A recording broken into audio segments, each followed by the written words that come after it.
Hello everyone, welcome to the Kevin Lee Social. Thank you for tuning in. What initially began as an 8-part series interviewing entrepreneurs to share and inspire how they've successfully pivoted during COVID-19, I have decided not only to continue this series, but also to expand on the scope to understand and learn about people's craft, philosophy, the challenges they face in the industry, and their favorite failures that have helped shape them to become who they are today. By going deeper and understanding different thought leaders, businesses, and industries, the idea is to help cross-pollinate ideas applicable in your life and inspire action in this new norm we live in. I hope you enjoy the show. Thank you. Before we get on with the show, today's podcast is sponsored by Altitude Tea. Altitude Tea specializes in rare and exotic teas you can't find on supermarket shelves. Teas grown on high altitudes are more nutrient-dense due to the cold nights and misty peaks that slows the growth of the tea plant, leading to a higher concentration of aromatic oils and richer flavors. They are located in Waterloo and they do private tea ceremonies where you can learn how to drink tea mindfully using a traditional gongfu set and have over 20 varieties of tea to choose from. For our listeners, you can use the code BEYOND at checkout for 15% off. Today we have Zach Bronstein, the COO of a Web3 organization called Endaoment. They are a tax-exempt community foundation building decentralized financial infrastructure focused on social impact. Endaoment makes it easy to donate cryptocurrency to 501c3 organizations via individual donor-advised funds, community funds, and direct donations. To date, through their platform has made over 38.3 million in donations and supports over 1.5 million non-profits. Everyone, please help me welcome Zach. Hello, Zach. Welcome to Kevin Lee Social Podcast. Thank you for coming on. How are you today? Hey, doing great, Kevin. Thanks for having me. How are you? I'm great. As mentioned previously, really grateful and thankful that you've carved out the time. I hear that the company is growing very quickly, so it's exciting times ahead. Yeah, absolutely. It's been a really exciting time since we launched just before fourth quarter of 2020. We were talking about this before, but $250,000 donations during fourth quarter of 2020, about 28 million during the full year of 2021. And we actually have already hit 10 million in 2022. So there's definitely something going on here. Wow, that's phenomenal. Thank you. Zach, let's begin with what is Endaoment and how did it all begin? Can you please share a little bit with us about the journey? Absolutely. So Endaoment, spelled a little bit differently, which you can tell from the podcast title, DAO in the middle of that word. Really, what we're doing here is we've created the first completely on-chain 501c3 nonprofit organization, 501c3 being a specific designation of nonprofit organization in the United States from the IRS. And what we specialize in is the facilitation and stewardship of cryptocurrency donations. So we really wanted to solve for two problems in the crypto and philanthropic spaces when we created Endaoment. The first of which was we wanted to make it really easy for donors to take their crypto, to donate it to charity and get a tax receipt for doing so. Currently, not really the case, not too easy to make that happen. On the other side of things, we wanted to make it really easy for nonprofit organizations to receive donations that start out as crypto in a way that made sense for them. Most nonprofit organizations aren't set up to receive direct donations of cryptocurrency. So if they have donors coming to them saying, I have some ETH, I have some Bitcoin that I want to send to you, usually they're turning them away. So enter Endaoment. We created a DeFi native application where folks can connect to it using their wallet, make donations either into donor advised funds that they create, community funds that have preset recipients attached to them, or directly to organizations. They receive a tax receipt for their donation. And then when we actually pay organizations out, we pay them out typically in the form of dollars via bank wire. So they actually don't need to custody a wallet, get a Coinbase account, understand things like how Uniswap works or what liquidity is. Instead, they just get money directly into their bank account to fund their programs. You've made it sound very easy and simple, but in the nature of it all, I understand it's a lot more complicated than that. And kudos to you guys for putting together such an easy, simplified system for people to donate crypto to organizations in need. Thank you. We were excited to do something that would allow nonprofits to gain access to this ballooning asset class that is crypto without needing to handle a bunch of overhead ahead of time, right? We didn't want them to need to shell out hundreds or thousands of dollars to get set up in this world. We didn't want them to need to hire additional staff members to bring on Web3 crypto expertise to their team, and instead wanted to create a system that could be of use to nonprofits at zero cost to them. And what I didn't talk about in that intro was like, how does this platform work? Like, where is the money coming from that funds the actual platform activities? Two really important notes here. One, never is it coming from any of the nonprofits we work with. There's no cost to use our platform. All of our fees are paid by our donors. They keep our lights on. And we take 1.5% of their donations as the dollars make their way through our platform. Right. I love that model where it's making it easier for people to enter the philanthropic realm because you've taken out the costs, and it is all donation based anyway. So the money is flowing within that circle, which is a great cause. Exactly. Even from listening to this, as I mentioned before, endowment is an incredible undertaking. Can you quickly walk through the audience on the ways they can get involved or how they can use your platform? Oh, yeah, absolutely.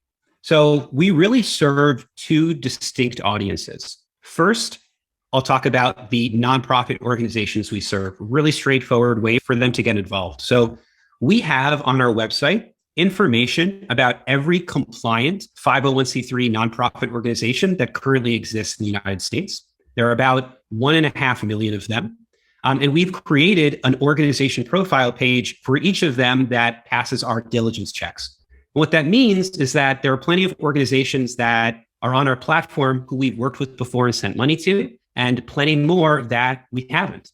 And essentially what nonprofit organizations can do so they're ready to receive crypto donations from Endaoment is they can navigate to our applications page. They can search up their organization. We organize everything by EIN, which is employer identification number. So it's really easy for folks who are working at organizations to say, this is the correct organization. This is my organization, especially when there are organizations that have many subsidiaries spread throughout the states. But the org admin can come to their organization's profile page. They can click a piece of blue text that says, is this your organization? And can essentially tell us, when this organization receives a donation on Endaoment, I would like to be paid out, meaning I would like my organization to receive the funding in one of two ways.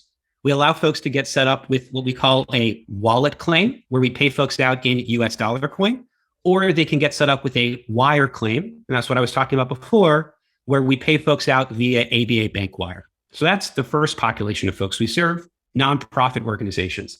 Second population of folks we serve, and arguably the more important population of folks we serve, are folks that have cryptocurrency and want to make donations using their cryptocurrency. So really straightforward again, if you have crypto and want to donate it, head to endaoment.org. You'll have a really easy time finding either an organization that you want to donate to or a community fund that you want to donate to. Community funds are essentially collective giving vehicles that allow people to pool their money together before sending it to a designated charity. And you can also open what's called a donor advised fund. So we talked about direct donations. You can just go to an org's page and donate directly to them out of your wallet. But what you can also do is you can open up a donor advised fund that essentially looks like a deployed Ethereum smart contract. You can make donations into that donor advised fund. Whenever you make donations into it, you get a tax receipt for doing so. And then at your leisure, you can make what are called grant recommendations from your fund to any of those 1.5 million 501c3s on our platform. What that allows someone to do is, if you have a bunch of money and you just want to donate it to one specific charity right now, that's great. Go to that organization's page, make a donation directly from your wallet. But let's say you had a windfall event. You have a whole bunch of crypto that you want to donate all at once, but you want to grant it out over days or weeks or months or perhaps even years. You can put it all as a lump sum into your donor advised fund and get immediately get a tax receipt, excuse me. Yep. And then when you choose to, you can send that money to the 501c3s you want to support. Great. I see that you guys have tackled this on a few different levels. And it's the third option was quite a smart option pun intended, with smart contract as well, utilizing the technology of the Web3 to create a different type of fund that doesn't really exist at the moment. Yeah, donor advised funds are it's something that does exist in the traditional fiat world in the States for a way essentially for folks to donate large amounts of property or stock all at once, get a tax benefit for doing so, and then send it to charity later on.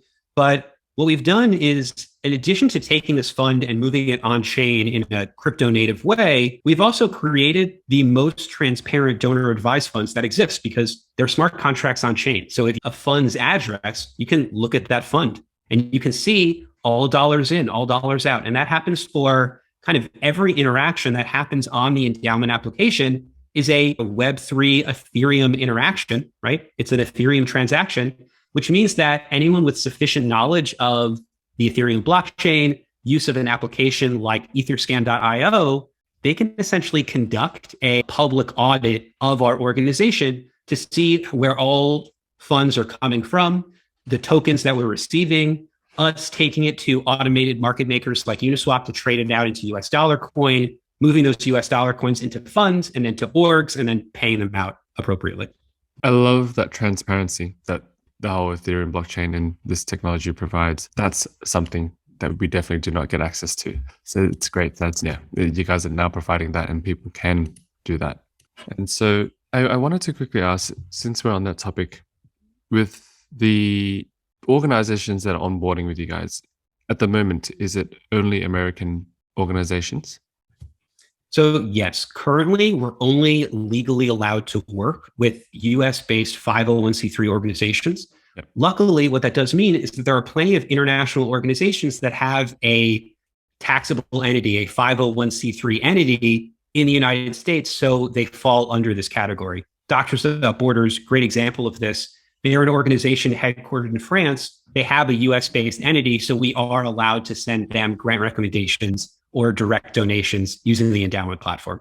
That said, we'd love to expand beyond just the markets that we think will have the easiest access to in the coming months and coming months and years would be the nonprofits that are in the UK and in Australia. So luckily, this happens to be a conversation between us, and you're in Australia. So hopefully we'll be able to support you folks there sometime soon. We just go through an extensive legal review process for anything that we do to ensure that we're always not just meeting requirements, but exceeding any legal requirements ahead of us. And how about the community funded projects? You've already made it clear that you only work with American-based projects at the moment. And how do they become part on board? Because they're not the 501c accredited. Yeah, so I hear where your question's coming from, which is like, what are these community funds? How do they work? What's going on there? So a community fund is very similar to an individual's donor advised fund, right? Individual donor advised fund, Zach, create a fund, move some crypto into that fund, and then can grant it out to charity. A community fund works essentially the same way, except it is open in some way. So what do I mean by that? We really have two different types of community funds on our site.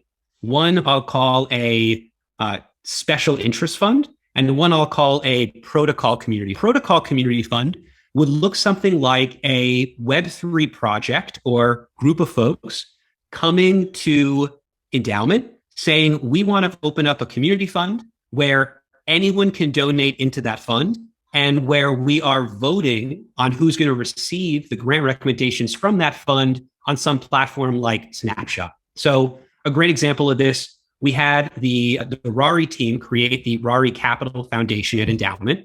They made a donation of a couple $1,000s from their treasury.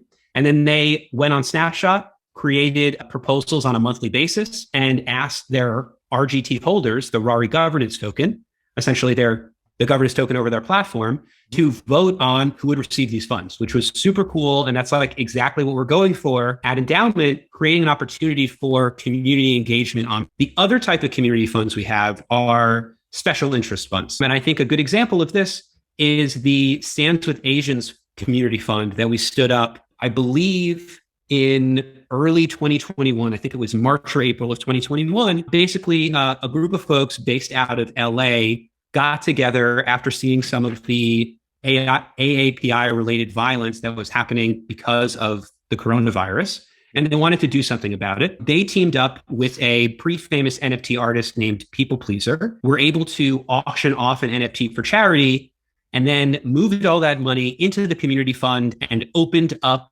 basically an application process for different 501c3s, primarily based out of the California area, to apply for grants from this fund. Each of these organizations had to fall within pretty specific philanthropic mission guidelines because of the reason that they were creating this fund and what they were trying to address, being that AAPI related violence. And what we were able to do was really exciting. They raised over $600,000 in that fund.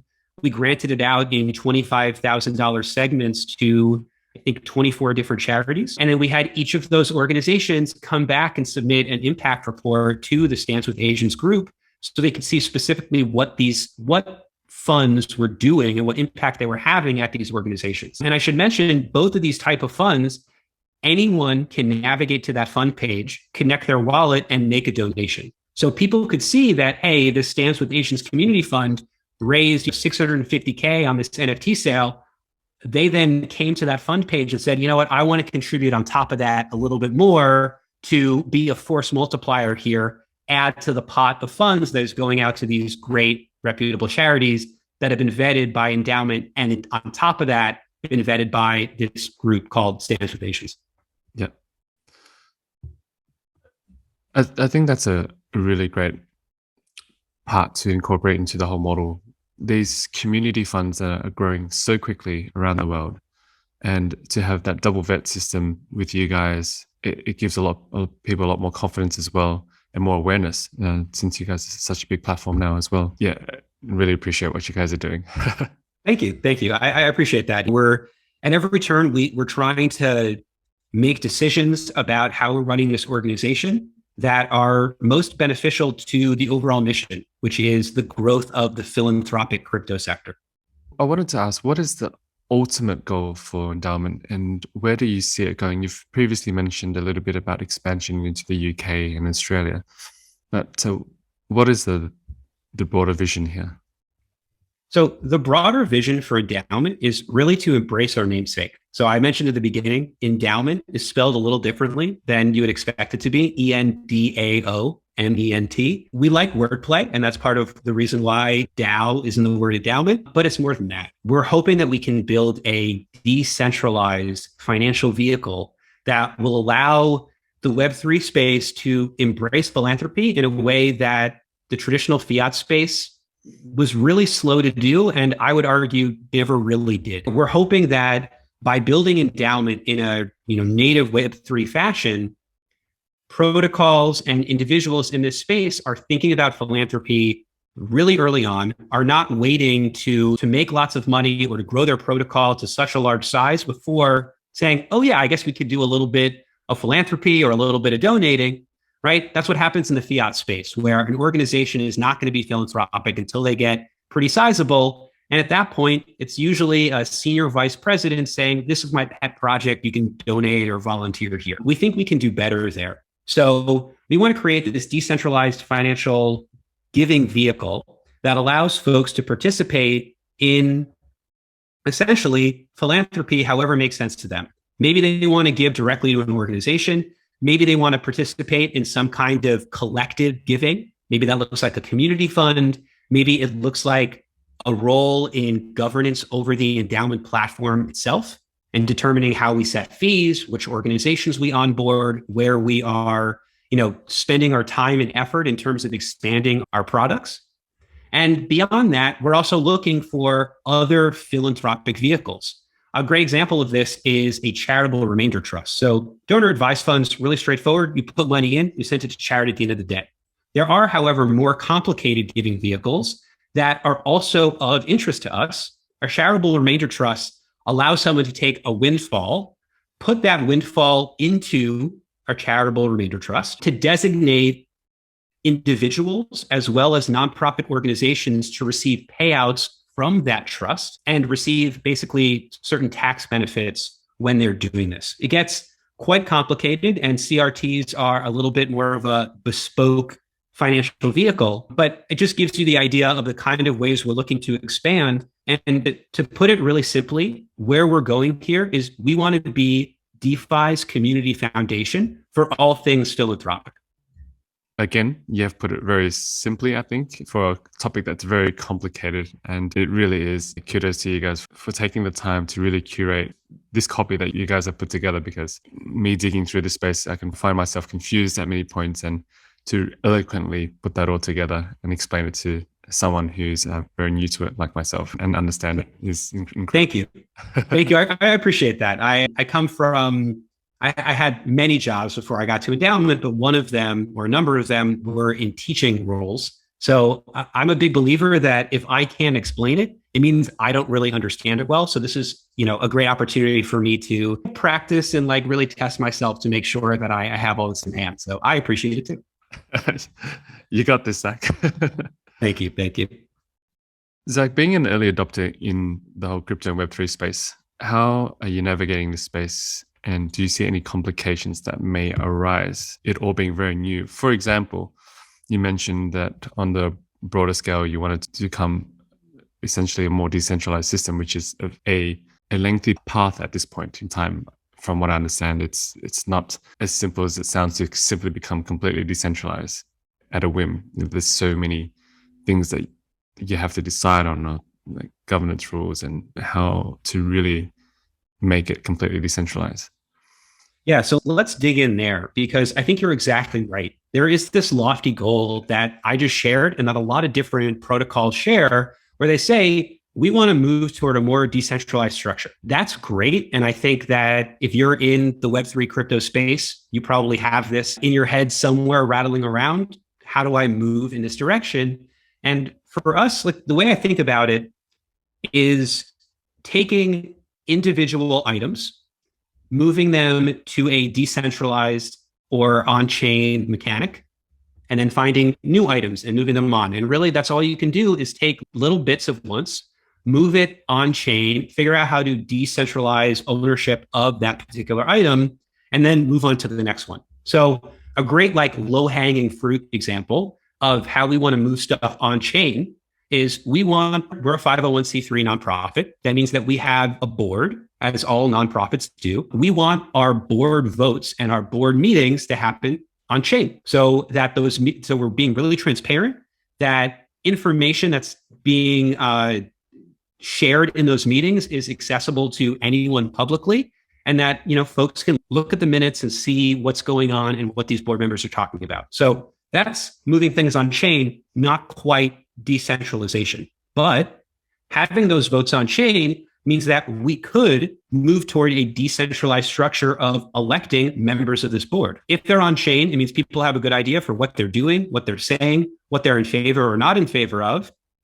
If we created a voting mechanic for users of the endowment application to play a role in a nomination and election process of board members, suddenly we are now a nonprofit that has a board that is either entirely or partially elected by a decentralized community of folks. So it's all about just taking little pieces, moving them on chain, decentralizing them, and then finding other things that you can do the same things with. Thank you for explaining that. Okay, I see where you guys are going with that. I think that we are living in an incredible time period right now, and the technology has allowed us to connect in ways we haven't thought of. How do you see the future of philanthropy as an industry, and how can you see it change? I think that the clearest change that I see coming for the philanthropic sector, especially because of this connection between philanthropy and crypto that we've been talking about today, is in the realm of transparency.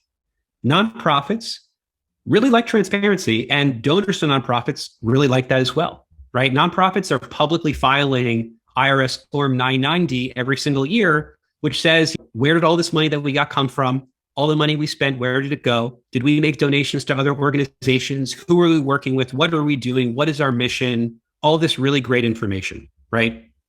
That's currently the main way that nonprofits are transparent about their activities. And typically a 990 is posted a full year or so after it is filed with the IRS. And that's for a number of reasons, but to be expected when $1.5 million 501c3s are filing 990s on a yearly basis. How is it going to change? Just in the last couple of months of Endaoment existing, working with nonprofits, seeing what people like, seeing what makes sense to people, the fact that we conduct all our activity on chain, which means, as I was saying before, funds are created on chain. That's donor advised funds and community funds. Donations happen on chain. Grants out of the funds to organizations happen on chain. Payouts happen at least partially on chain, right? Because the funds are starting out as USDC, and while they may end up as a bank wire, we still have to essentially move it to Circle and use their payout APIs in order to conduct a payout. But the way that Web3 will be a force multiplier in terms of helping the philanthropic sector become even more transparent, I think is going to revolutionize that industry. Let's take the example that I just used of having board members vote and conduct meetings in an on-chain fashion. Suddenly, you're creating a path for an average, of anyone that has access to the internet, to have an insight into how your organization is working in a way that they never really would have before.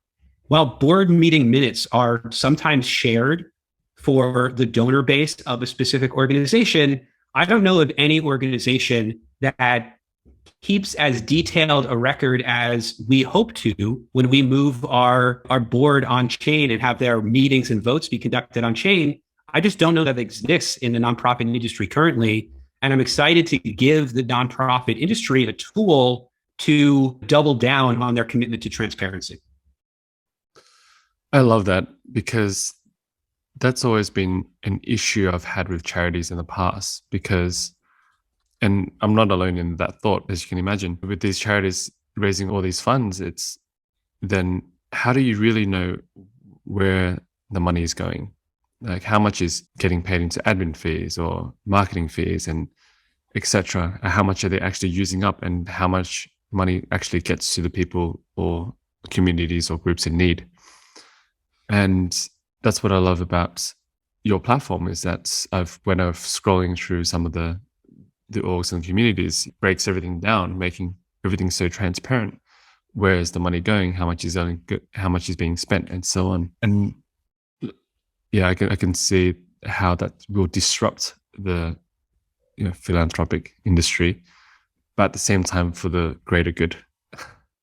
Yeah, a quick note on that, because this is interesting. 990s are publicly available. If you looked up your favorite nonprofit organization, 990, you'd find on a site like GuideStar, ProPublica, their most recent 990 filing. All we're doing is using the metrics contained within those 990s to say, okay, this is your total expense. And you also gave me the expense breakdowns for your administrative expense, your marketing expense, your fundraising expense, right? So we're just doing a quick calculation of what is the administrative expense divided by your total yearly expense.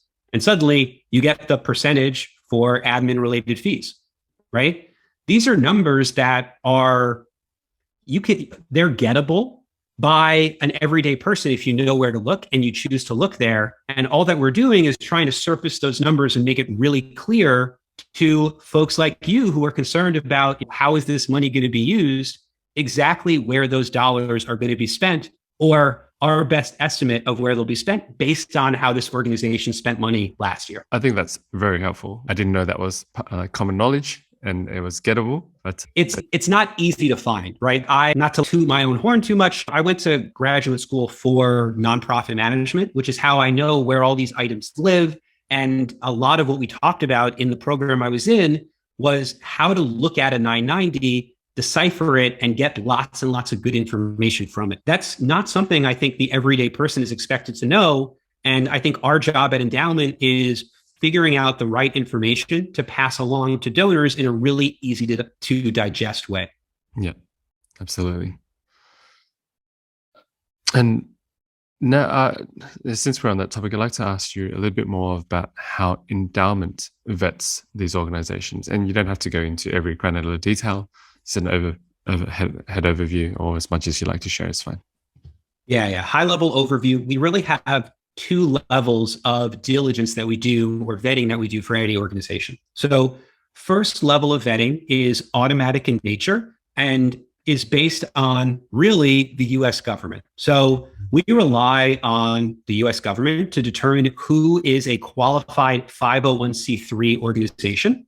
And also, as a 501c3 organization, you need to, file your forms appropriately. You have to do reporting appropriately, all this good stuff. We're hooked up with an organization called GuideStar. We have access to their API. And what they do is they pull down all this information from the IRS, which is the tax entity in the States, to explain to us, to tell us which are the organizations that are currently in good standing and can receive tax deductible gifts. So if an organization is listed on the endowment website, it means they have passed this first level of diligence just in order to be shown.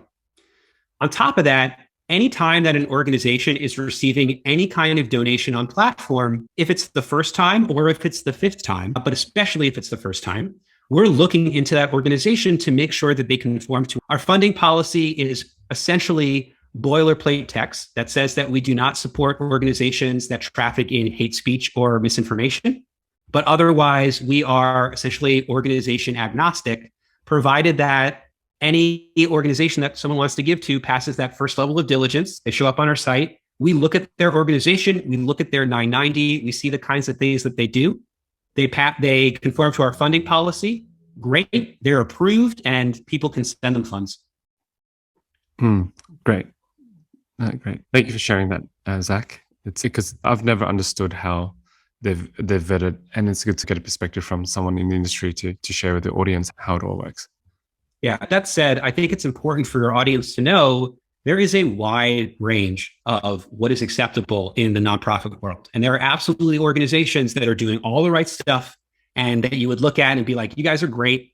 And you'd also not be hard pressed to find organizations that are qualified 501c3s. They pass that first level of diligence, but are shady. And I definitely encourage everybody to look into organizations before you donate to them. Look them up on GuideStar, look them up on ProPublica. Just type in their name into Google and then space review and see what kind of stuff is happening. Of course, anyone can always contact any endowment staff member. We're happy to guide you through that process and help you to figure out, is this an organization that you want to be donating to? Yeah. Yes. Due diligence. Definitely. Exactly.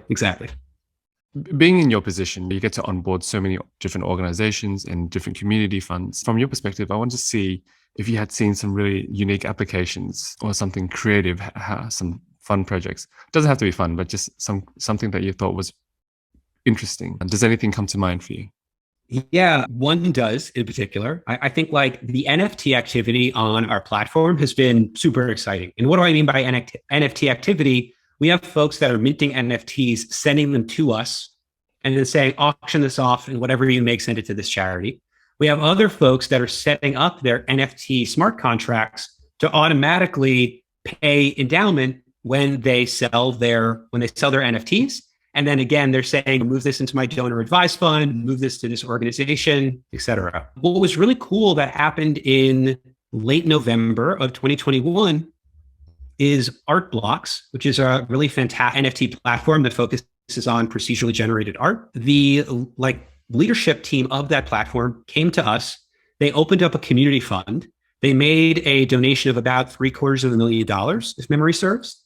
And then they turned to I believe it was their Discord community, and they said, hey, Discord community, we're going to be making like 50 to 60 grants out of this fund to different charities. We want you to help us figure out which ones. So in addition to this kind of self-generating nomination and voting process, they decided they were going to give more money to organizations that received more votes. So they had this really interesting thing here where they wanted to reward users of their platform with the ability to determine who will receive donations from their platform. It is not a reward like we're used to thinking of rewards in the Web3 space where you get some like airdrop tokens or something. And instead, people really liked having this ability to have essentially governance control over where these funds were going to be dispersed to. And I think that says really great things about what we're trying to do here, that there is incentive in just deciding where or deciding which organizations are going to receive donated dollars. And that I think is interesting. and exciting for our growth and our future as a 501c3 and as a community foundation for the DeFi world. I think absolutely you brought up a great point with the community. And by the way, Outblocks is an amazing project, and what they just put off is amazing as well. Oh, yeah, absolutely. Getting the community involved, I think, is such a strong piece. People want to make a difference, but they also don't want to give blindly, I think. They want to be involved somehow, and giving them the decision to vote towards something, or they're feeling that they have the power to do that, I think is very empowering in that sense. Totally agree. Yeah. And my next question is based on also your experience, because you've seen so many start out with you. The question, it can go two ways. So normally I'd go down the mistakes and failures way, which is, what do you see the pitfalls of a lot of these organizations starting out so that the audience can avoid these mistakes? Or I'll leave the option with you. You can go down for suggesting some good advice for people starting out. So you can pick whichever way you like. And specifically, you're talking about advice for nonprofit organizations. Correct. Right. Okay. So I'll give you the best of both worlds, one of each. I think a key mistake that organizations make when they're getting set up on the Endaoment platform is thinking, I'm going to come on the Endaoment platform. I'm going to claim my organization so they know where to pay me out. And then I'm going to totally forget about it. And crypto donations will just fall out of the sky into my lap. I won't say that never happens, because it definitely has happened. And like, I've been on a lot of really fun, exciting calls where I get to call somebody up and be like, hey, there's a $10,000 grant for your organization that started out as crypto. And they're like, okay, tell me everything. This is really exciting. But generally, what you need to do, which gets me to the success that organizations have at the beginning, is to reach out to their existing donor base and let them know, hey, donor base, we now have a new asset class that we accept. You got crypto? We can accept it via donation. And what that does is informs people that are already bought into the organization's mission that there is this new exciting tool that they have access to if they want to give their on-chain asset. And what I hear from a lot of organizations that I tell that to is, oh, we don't have any crypto donors. And I usually respond with, you probably do, and don't even know that you do, because you can't accept crypto. So why would they ever talk to you about it? And on top of that, even if you don't right now, look at the way this industry is growing. Look at just the amount of money in DeFi over the last 2 years, right? If you don't have anyone right now that has crypto holdings that could potentially donate, you will in the future. Definitely. They might not have it yet, but for sure, the time will come when they do. It's such a growing and expanding space at the moment. It's hard not to avoid. I totally agree with that. And at my old role, I was working in finance at Morgan Stanley, and I was there for about 5 years before joining Endaoment. Every year, in some way, something about crypto, something about Bitcoin, something about Ethereum would come up, and the executives of this organization, or at least the managers that I worked with closely, kind of had the attitude of, it's not important enough yet. It's not important enough yet. And just every year, it gets harder and harder to say that. And the longer you say that, the less likely you're going to be an early adopter of this, something like revolutionary and super cool that is actively being developed as we record this podcast. Yeah. Understand. Come join us, everyone. Exactly. With the success of Endaoment raising millions of dollars, as you've mentioned, for all these amazing communities and organizations, I'm sure it hasn't always been this way. Was there a pivotal point on the Endaoment journey where things had taken off? I like that question because it brings me back to the early days. Like I was saying earlier, first 3 months that we were open, fourth quarter 2020, it was giving season. We raised $250,000. It was not a ton. It was like really exciting to do, but we knew just based on that 1.5% fee, we would need to raise a lot more money just in order to keep the lights on into perpetuity. And for me, I think the biggest red light going off telling me like we're in the right space is when the first 7-figure gift came in. This was in March or April of 2021.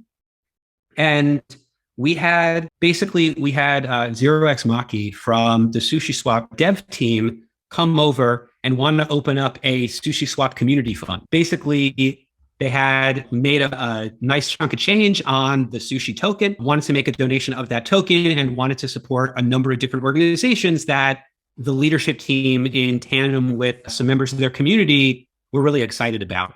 And the process of working with the Sushi Swap dev team to make sure they felt good about our process, our flow, our application, helping the nonprofits to understand like where these dollars were coming from and why they were receiving such a large, amount of money from an organization that none of them had ever heard of before, not just Endaoment, but they had never heard of Sushi Swap. It really dawned on me how revolutionary what we were doing could be.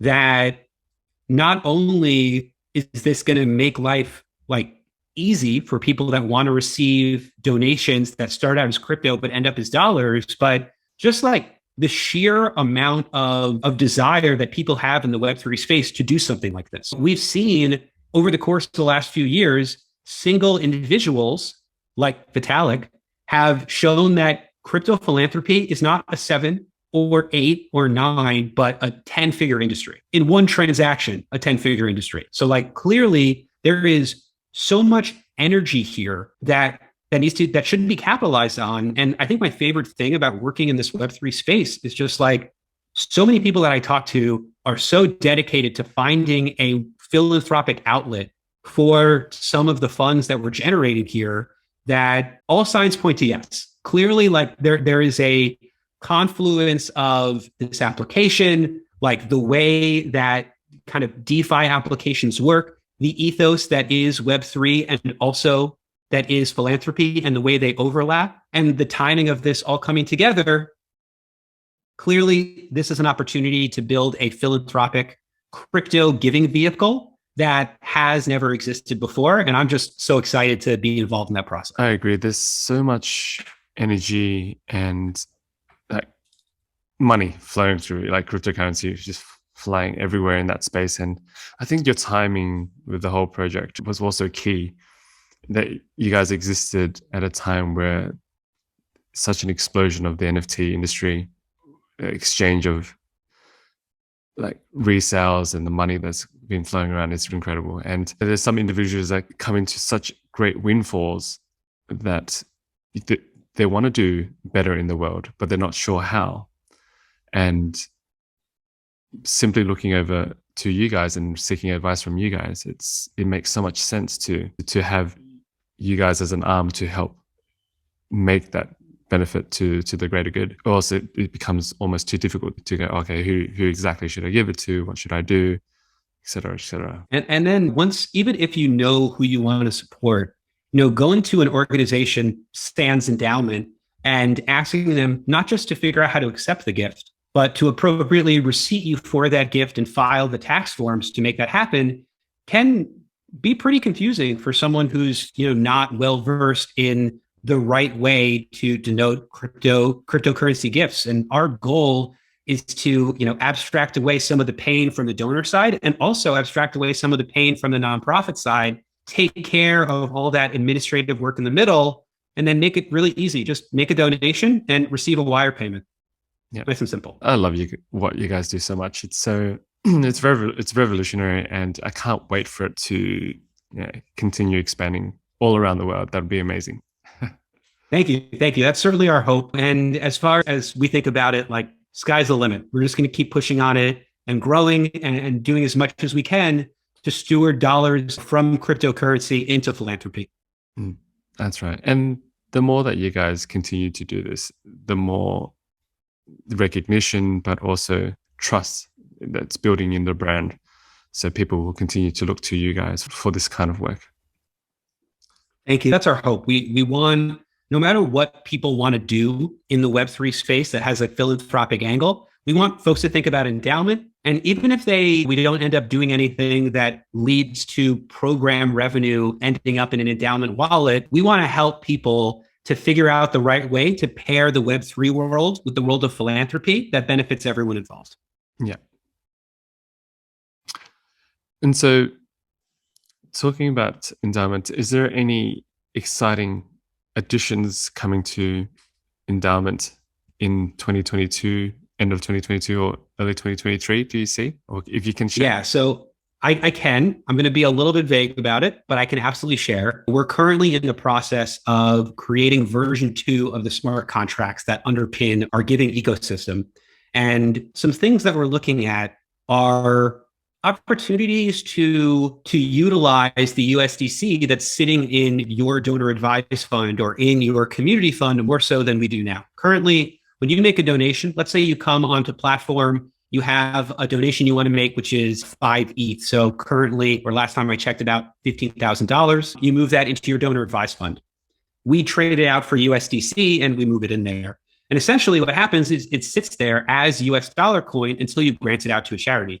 Now, we know that in the crypto world, there are lots of opportunities to take things like a stable coin and deploy it for yield. You could take it to Compound. You could take it to Aave. You could take it to Tokamak. You could take it to a million other places where you can either loan it out or supply it as liquidity or something. What if the funds held at Endaoment could be utilized in that same way so that you could, let's say, make that $15,000 donation, deploy those $15,000 at Aave for 2 months, earn some yield, put that yield back into your donor advised fund, and suddenly you're able to grant out more than $15,000, right?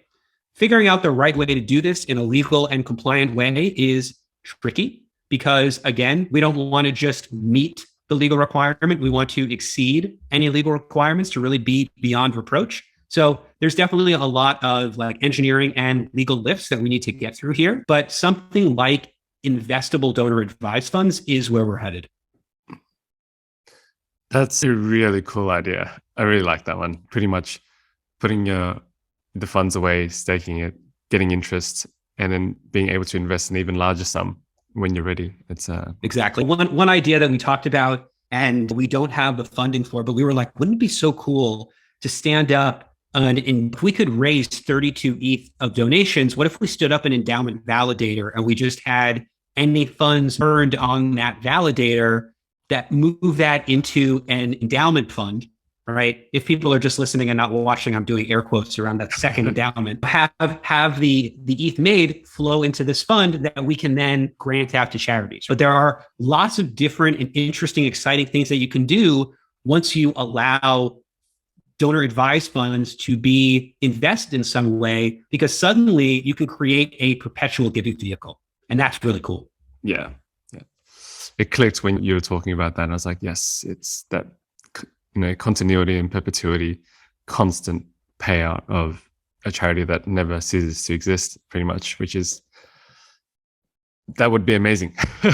Exactly. And to have a charity that is able to not have a MetaMask wallet or a Coinbase account or ever touch anything crypto, who is funded by proceeds generated from yield farming, that's wild. There are words in there that if you asked me a couple of years ago, I'd be like, what are you talking about? But there's absolutely an exciting path forward for us to continue developing our platform and helping to integrate these two often disparate sectors of the economy.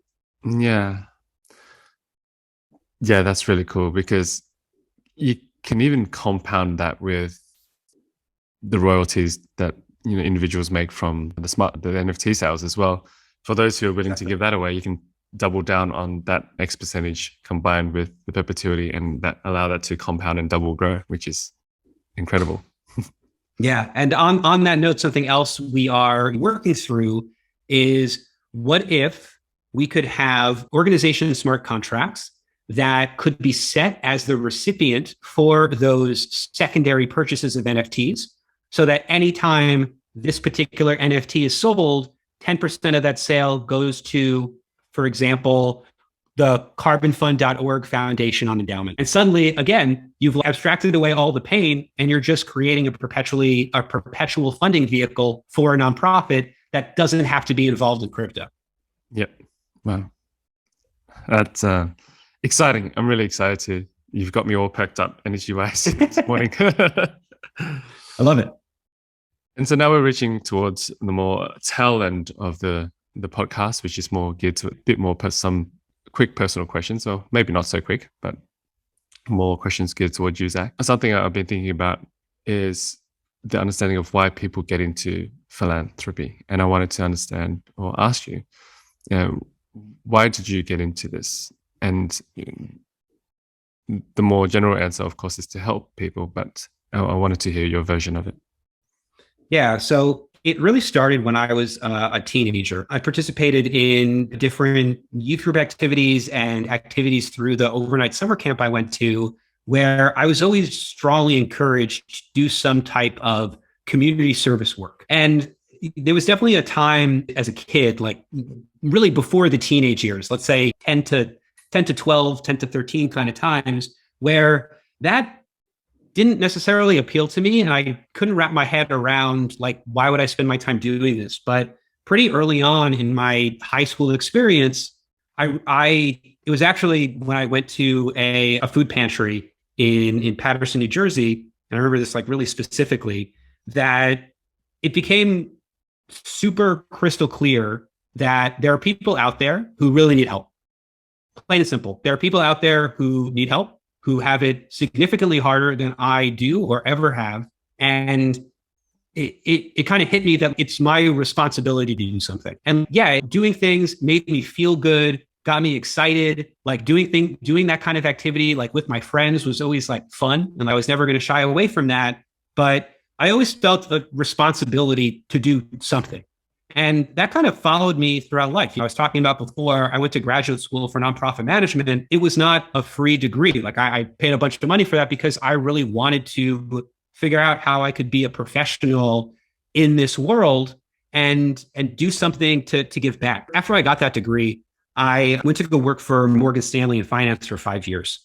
And the reason I ended up there was because I wanted to do something difficult and math related, but also because honestly, because of their philanthropic program. They told me when I signed up that I could take any amount of time off that would not count against my PTO if that time was being spent volunteering for a nonprofit organization. And I was like, yeah, absolutely. You're going to do that. In practice, can you take 365 days off in a year and volunteer for a nonprofit and get paid? Like, that's not going to fly. But I was happy to be there in an organization where I thought they had some buy-in into the philanthropic sector. Being there for a while, nothing against what they got going on, but I needed a little bit more.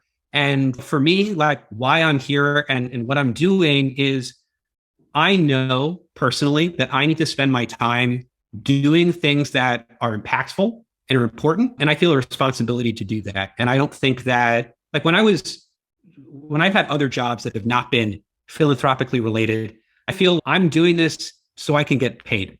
Like that's why I'm here. It's just so I can get a paycheck.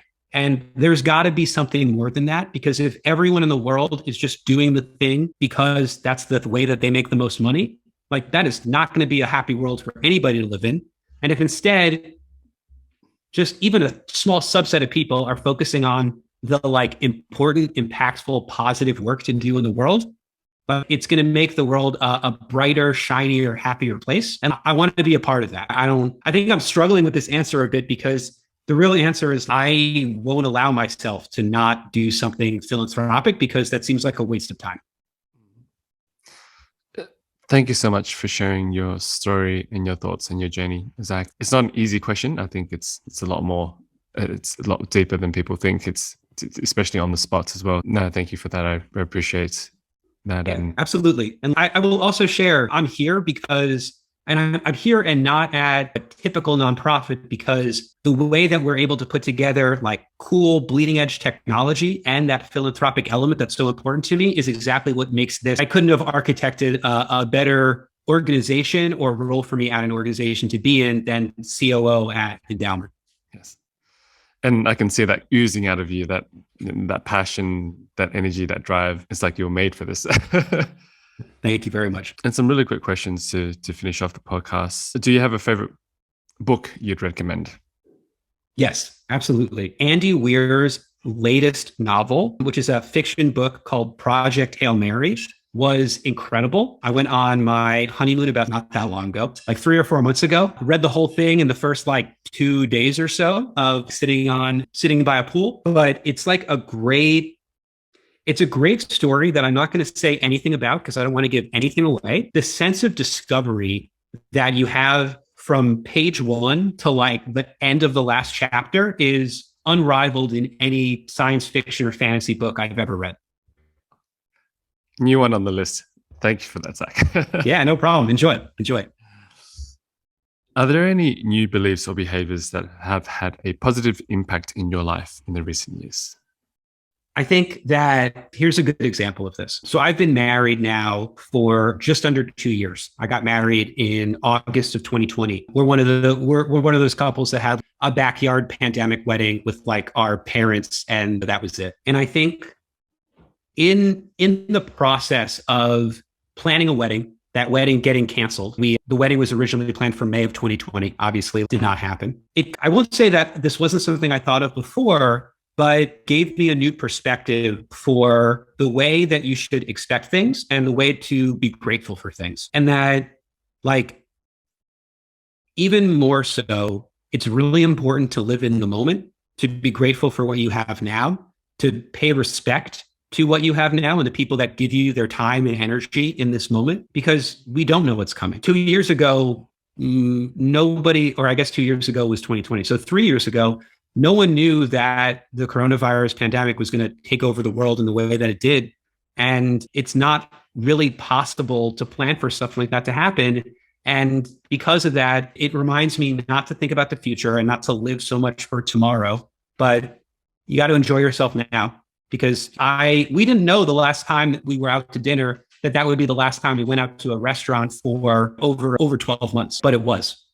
And I won't say that every single time I go to a restaurant, I think it's the last time I'm going to be there, but it reminds me to be a little bit more in the present than I have been before. That's a beautiful one, Zach. And thank you for sharing. It's been a tough period for a lot of people with the pandemic and the amount of revelations and things people have come to. Yeah, I have had similar thoughts to yourself, or experiences actually, in terms of exactly like you said, you go out to eat with your partner and family, and then next thing you know, it's off the cards for the next couple of months to a year. And then what happened to it all? It just completely changed the whole landscape, the environment, everything changed, and everyone's decisions had to be different, and working from home and etc. And it's yeah, there were people that I was working with in the office on like March 12th, March 13th of 2020. And we went home that day to no fanfare or anything. We just went home. They contacted us saying, don't come back in the office. There are some of those people that I have not seen in person since. And it's wild to think I was spending 8+ hours of my life with them every single day for years up until that point. But things can change at the drop of the hat, and, pay respect to the moment that you're in. Yeah, that's incredible. Thank you, Zach. If you could only send one single line of SMS text to yourself 5 years ago, what would it be? Buy Ethereum. Yes. That's it. Like, really straightforward. I wish I had something more sophisticated. Like, I don't think that a text to myself is going to be impactful in like helping the world. I don't know. I don't think I could have communicated in one line of text that we need to create like an RNA vaccine in advance of the coronavirus pandemic. So yeah, I guess I go back to base principles. Yeah. Buy Ethereum. Finally, Zach, how could people reach out or learn more about you or Endaoment? Yeah, so I would encourage people to visit our website, endaoment.org, endaoment.org. From there, you can access our application, you can connect your wallet, you can make donations, all that good stuff. On that website, at the very bottom, you'll see links to get in touch with us on Twitter, on Discord, via email. And you can always write me directly. My email is Zach, Z-A-C-H, at Endaoment, ENDAOMENT. And then finally, I'll also just spell out our Discord link in case folks want to join us there for conversation. It's just discord.gg/endowment, the same way I've been spelling endowment just now. Great. I will put all of those links in the show notes so that people don't have to listen to them more clearly. Oh, thank you. Thank you. I appreciate that. Thank you so much, Zach. I really do appreciate your time. You've been such a pleasure to talk to and listen to. You clearly know your stuff. I'm excited for what's to come for Endaoment. You'll definitely be seeing me part of the journey. I can't wait. Thank you so much again. Fantastic. Kevin, thank you for having me. If you want to do a follow-up in a couple of months or a year or so, and we have contracts of V2 to talk about, decentralized governance to talk about. I would love to come back. Really a pleasure talking to you. And this, even more so than some other conversations that I've had, just felt like a really casual conversation. So I enjoyed this a lot. For sure. Thanks for tuning in, everyone. I hope you enjoyed the show. All the links to the show notes will be available at kevinleesocial.com, spelled Kevinly. Conversely, if you have any interviews that you'd love to recommend, please send it over to kevinleesocial@gmail.com. I'd love to connect. Thank you. Until the next episode.